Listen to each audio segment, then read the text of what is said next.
السلام علیکم ورحمۃ اللہ وبرکاتہ۔ بسم اللہ الرحمن الرحیم۔ ایک مرید اپنے مرشد قبلہ کی محفل میں بیٹھا ان کی پر اثر باتوں، مثالوں اور فرمانوں کو سن رہا تھا۔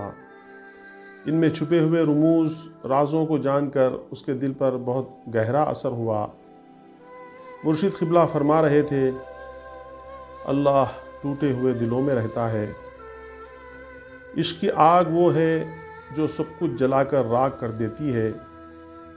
یہی باتیں اس مرید کے دل میں گھومتی رہی۔ اپنے مرشد کے حکم کے مطابق وہ عبادت میں مشغول ہو گیا۔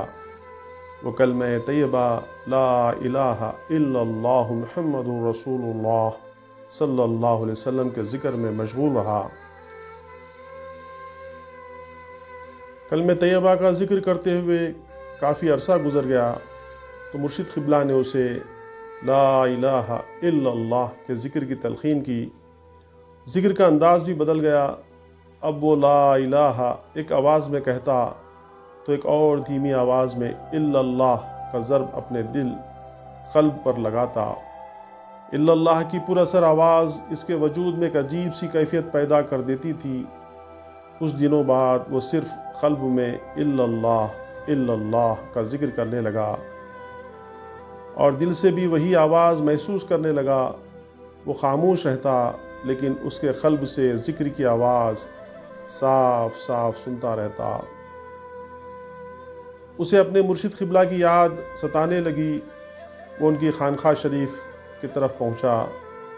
معلوم ہوا کہ مرشد قبلہ وصال فرما چکے ہیں۔ اب وہ ان کی مزار مبارک پر پہنچا، قدم بوسی کی۔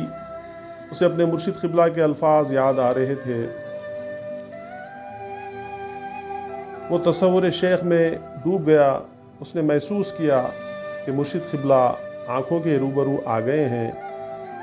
مرشد قبلہ کے روبرو وہ بیٹھا ہوا ہے اور دیکھ رہا ہے کہ مرشد کا چہرہ مبارک پہلے سے کہیں زیادہ نورانی ہو گیا ہے۔ نور کا ایک حالہ ان کے وجود کے اطراف دائرہ کیے ہوئے ہے۔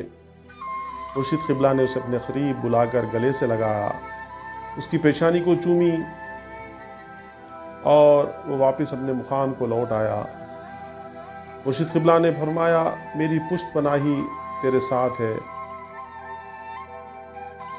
مرید صادق ہر دم الا اللہ کا ذکر کیا کرتا۔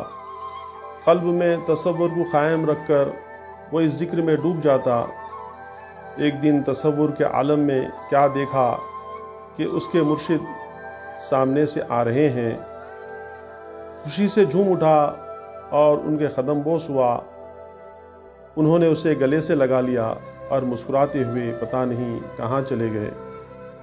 وہ اپنی عبادت میں مشغول ہو گیا۔ کئی دن گزر گئے۔ اب وہ الا اللہ کے ذکر میں صرف اللہ کے ذکر کو قائم کیے ہوئے تھا۔ وہ اللہ کے ذکر میں ڈوب جاتا۔ اسے اپنے مرشد قبلہ کی یاد آ رہی تھی اور ان کا فرمان اسے یاد آ رہا تھا۔ حضرت نے فرمایا تھا کہ اللہ کا ذکر کثرت سے کیا کرو۔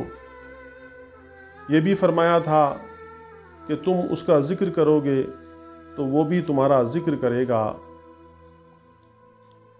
اور مزید فرمایا تھا کہ اللہ کا ذکر بہت بڑا ہے۔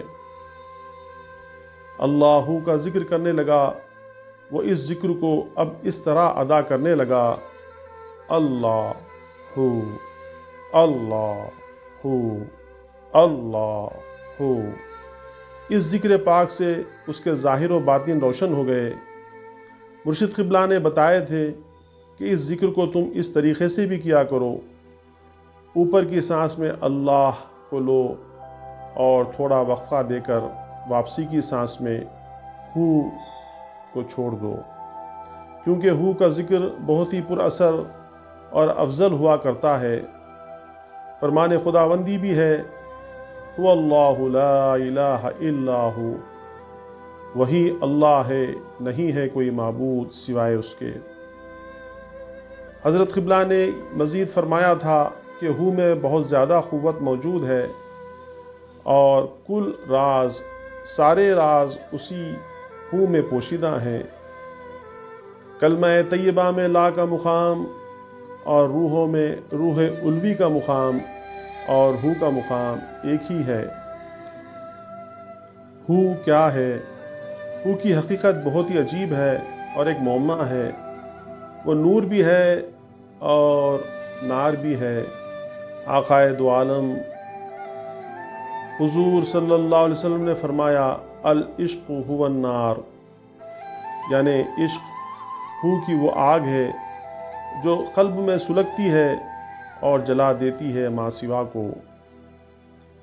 ہو کا ذکر جلالی بھی ہے اور جمالی بھی، وجود میں ایک آگ سی لگا دیتا ہے۔